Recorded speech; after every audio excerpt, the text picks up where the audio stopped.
Hello everyone, my name is Tom and today I'll be showing you guys the 6 pillars of our game's mechanics in Excel. Starting off with the exploration portion. As our game is an action-adventure game, we wanted to make sure that the player has sufficient things to explore. We wanted to incentivize the player to do so with rewards and collectibles that are spread around the world of Excel.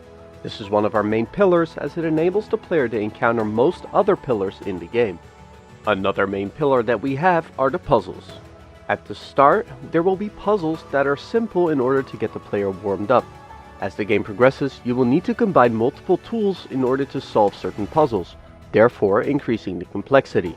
We wanted to challenge the player more as the game progresses.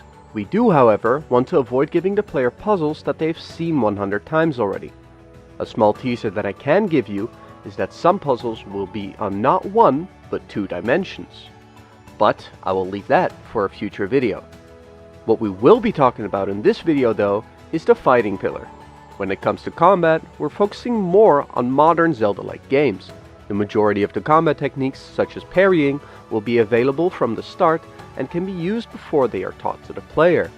We also want the player to use the gadgets that he acquires in combat.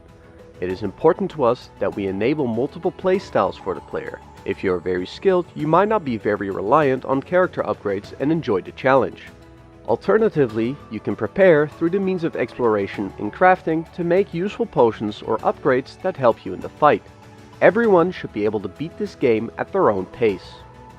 Another thing that you can go through at your own pace is the story. The story is a huge part of this. It is what ties the game together. We want to introduce you to charming characters that are part of this adventure. We also want the player to be able to find additional story snippets through the means of exploration and talking to NPCs. If you decide to talk to a lot of NPCs and look around carefully, you might be able to puzzle together the events that might occur.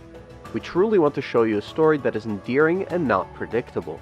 However, we won't force you to sit through the story if you're not interested, as you can skip it and as an added bonus, you'll make Maurice cry. We also consider the dungeons to be a pillar within our game. Our dungeons will not be like the shrines in Breath of the Wild, as they are much longer and monumental experiences.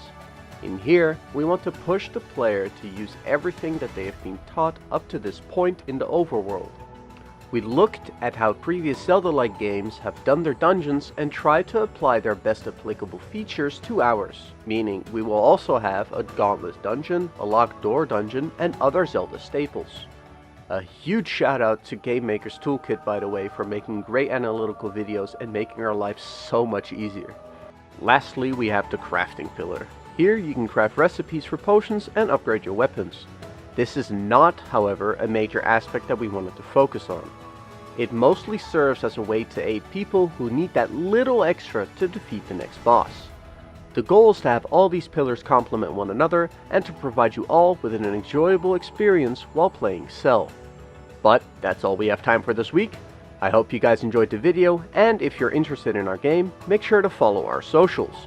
We will be posting weekly updates from now on. Let us know what you think in the comments, and I hope to see you guys next week. Bye bye!